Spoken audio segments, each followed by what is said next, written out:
You read that it fell. Ignore my glitter packaging. I come packing crafting. Hello, and thank you so much for joining me here on SewStitchHex. I'm Academia, and today I'm going to be doing a review of the Liminal Zone. It's another Junji masterpiece. Absolutely beautiful. I'm loving these covers. You see how it has the kind of beautiful gilded color, like the shiny, and then it's the beautiful color scheme for me. This is the Liminal Zone. It has the spooky crying lady on the front, and on the back it says, "What destiny awaits them after the wailing." On the inside, it's got this, which is the scene of one of the last stories in this book, and then this, which is very reminiscent of one of the first stories in the book, where they go into an area where they have weeping women, and then at the back where it's a serial killer, or the front where it's a serial killer, and then lots of eyes, which is very much a common motif for spookiness. And we're going to go in and read the covers before I get into my discussion. After abruptly departing from a train in a small town, a couple encounters a weeping woman, a professional mourner, sobbing inconsolably at a funeral. Mako changes afterward, but can't stop crying. In another tale, having decided to die together, a couple enter Aokigahara, the infamous suicide forest. What is the shocking otherworldly torrent that they discover there? One of horror's greatest talents, Junji Ito beckons readers to join him in an experience of ultimate terror with 4 transcendently terrifying tales. Now that's a tongue twister to say 5 times fast. Junji Ito made his debut in 1987 with Tomi, and I've talked about him a billion times. He is absolutely fabulous. Everything is super spooky and very creepy, and it's such a different kind of spooky. And okay, so this one, like it says, 4 tales. The first one we have is the Weeping Woman Way. It's about this village that is full of weeping women, which would be women that you paid to professionally mourn at a funeral. So in here, they even give us an example of what it is. Are you travelers? I guess you wouldn't know this custom. I haven't seen one in a while myself. They've gone out of fashion. Back in the day, people used to always call one to funerals. It was the ultimate service for the dead. So that's a job, but it looks like she's really crying. She is really crying. The weeping women around here are no fakers. They know real sadness. They couldn't be weepers if they didn't. And then Mako, the girl in this first story, starts bawling her eyes out. And they end up leaving the village, but she can't stop. They end up seeing a bunch of doctors, but she's unable to stop crying. So they go back to the village because they don't know what to do. And they try to beg her to stay there, to take over as their Lady Oryui, which was a woman that they had a legend about. There was a drought at the time, which led to famine, and many of those around died. And Oryui shed tears of grief and sadness. She shed so many tears of grief that she formed a lake and basically stopped the drought. She fixed all their problems by crying.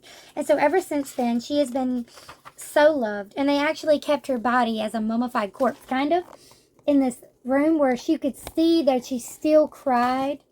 Like it still wept through her face. It's gone on for years and years and years, because even in death, she still cries. That's kind of the magic of the weeping woman. And Mako's tears are so great and powerful that it entices their Oryui to cry herself again, even though she had kind of stopped crying recently. And everyone was kind of terrified, but also very impressed. And they want her to keep crying. Wait, don't go. Make Lady Oryui cry even more.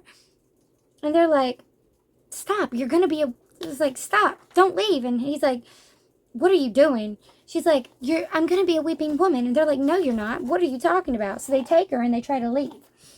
But her crying doesn't stop. She cries in her sleep, and it just makes her sicker and sicker and sicker until she passes away. And she's still crying in the casket, and they don't know how to feel about it. All of the weeping women show up, and it's just a barrage, like a mob of crying women in black. Everyone there is terrified. They do not know what's going on.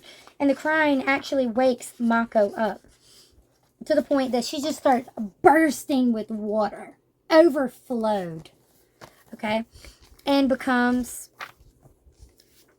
the new Oryui by just waking up and being their designated crying lady. And when the guy tries to go back to get her from the village, or at least visit her, because, you know what I mean, that was his girl. He missed her. He thought she died. So that was a problem. Can't find it.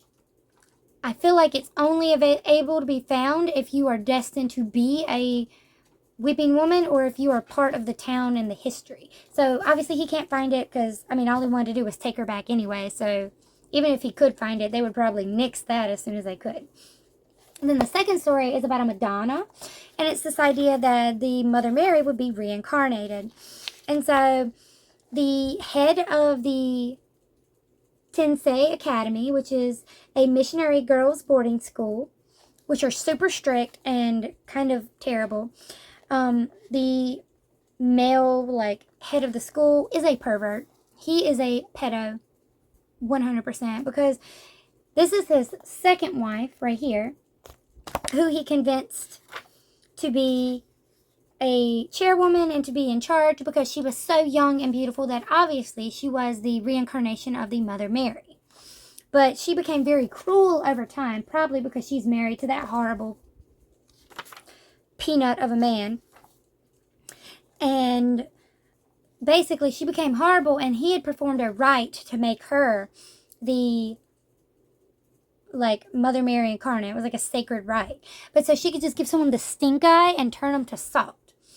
And the idea was that they would turn to a pillar of salt like that of Sodom and Gomorrah for their sins. And that was the idea. Well, the guy ends up introducing her to his first wife, who died mysteriously, which we find out, and is trying to convince her to become the next reincarnation of Mary, which is just really sick. This one also has a fascination with crying, because this crying is blood coming from the Mother Mary statue. And what we find out is that the salt that you find around is just people being turned to salt. Like, but she didn't have a shred of Mary's mercy. She was self-righteous and jealous, arrogant, cold, a sadist who looked down on others. Not only was she not the second coming of Mary, she deserved to be struck down by the heavens. In the Bible, Lot's wife is turned into a pillar of salt for turning her back on God's words. I thought my wife should have been turned to a pillar of salt. And so she kind of has the ability to turn for a pillar of salt. I searched for the real second coming of the Holy Mother. When I met my wife, Misuzu, I was sure she was it. But I was wrong there too. At first, Misuzu was kind and beautiful, but she gradually turned into a deeply angry woman. Maria, you're so beautiful. You are the Blessed Virgin Mary herself. Okay, so the thing that's him being a perverted sack of trash, and he's done this 3 other times, okay? What? How does he get away with this? Like, are people not questioning that this is a grown-ass man seducing the children at a all-girls school that are children? They are children. You find out that he did that to his first wife, who he convinced the second wife, while she was a young girl, to help him strangle and murder brutally. And at the time that he's currently trying to seduce Maria, I'm not sure how I'm supposed to pronounce it, trying to seduce this child, he's also knocked up another teacher at the school. So it's stating here. So then you're saying I'm a fake? Kiyokawa? But Mr. Tenjo, you were so insistent that I was the one, and I was finally blessed with your child, 3 months along now. I'm sure it's a boy. I was going to name him Jesus. And that enrages the second wife, who's like, are you serious? So she turns everyone to salt, literally everyone. And it ends up causing a strike of lightning because God's trying to smite this whole operation. Everyone here except the children are trash and need to be burned alive. However, everyone gets turned to salt except like 2 people. I think 2 people, maybe 1. You find out he stuffed the first wife in the Mary, so everyone's been just kissing the hand of a dead woman. No one would have found her. That was honestly brilliant, the best cover-up, but he thought it was hilarious, and it's just horrific. So she loses her mind, and we just get to see everyone turn to salt, and everyone runs away. She ends up getting smited by God because, I mean, after all of this, there's no way she was going to be fine. Like, I get she was a victim here too. All of the women here are a victim of this horrible man who really just gets turned to salt. That is not a fitting punishment, but that's the horror of this religion, I guess. And our main girl just runs away, the final girl, the only one to survive. The next day, in the burned-out church, mixed in among a large amount of what appeared to be rock salt, the bodies of Misuzu and Haruyo were discovered. But no matter how I insisted on it, no one believed what happened that night. And then the third story, the spirit flow of Aokigahara, I'm sorry, I tried. The suicide forest. Basically, this couple goes in, despairing after falling ill with a progressive disease. Norio Taniguchi entered Mount Fuji's sea of trees to die on his own terms. His girlfriend Mika came with him, saying they would go together. How romantic, and it's really sad too. But so they end up getting into a tent, and then they go, and they see how all the trees are bent, which they were really confused about. And as they go, they enter this spooky cave, which, just saying, if you're on a forest known for people passing away, don't go into the spooky cave. Should be understood, should be known. But if you're planning to die anyway, I mean, I guess, whatever. And so they end up wandering around until they see these flying by spirits, which is the spirit flow. And he gets in, basically freaks her out because she doesn't know where he is. But when she finds him, he's like, thank God. What's wrong? Why are you looking at me like that? It's just, Mika, it's weird. I feel really great somehow. I'm not in as much pain as usual. Maybe the spirit flow has some kind of power. I don't want to die anymore. What? Really? That's wonderful. I didn't want to die either. I was just coming with you to be polite. That's what I heard. Mika, I want to soak in the spirit flow. I feel like I could get even healthier. I'm going to stay here for a while. But we'll need food and water for that. I'm already starving. Strangely, I'm not hungry. Maybe this too is the power of the spirit flow. So they go hiking around, and later she thinks she's found a suicide, but really it's just her boy having been slendered up by the spirit flow. They run across someone else who was talked down by Norio. And so now you just have 2 dudes swimming in the spirit flow, and they keep going. And this whole volume seems to have a lot about flow and emotion, and a lot of them have that vibe. A lot of his collections have that vibe. But this one to me feels more like the flow of sadness, life and death, and it's flowing through because you have the flow of memories in the last story we haven't got to yet. You have the flow of spirit in this one with theme of suicide. In the second one, you have the flow of emotions and memories with this constant cycle of abuse and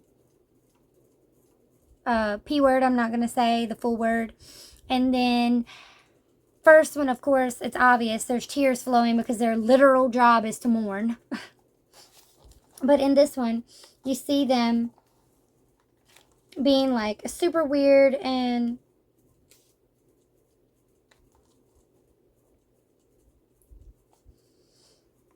you see them admiring their bodies, how they get smoothed down. Kind of reminds you of like the perfect spot in the wall in that other short, where the place is made for you. They end up going swimming, and she's like, I'm not going to let you make fun of me. So she jumps in, but it's gone. She disappears. She gets taken by the spirit flow. But it takes her all the way around, and she gets pulled back to the cave, which is where it all ends.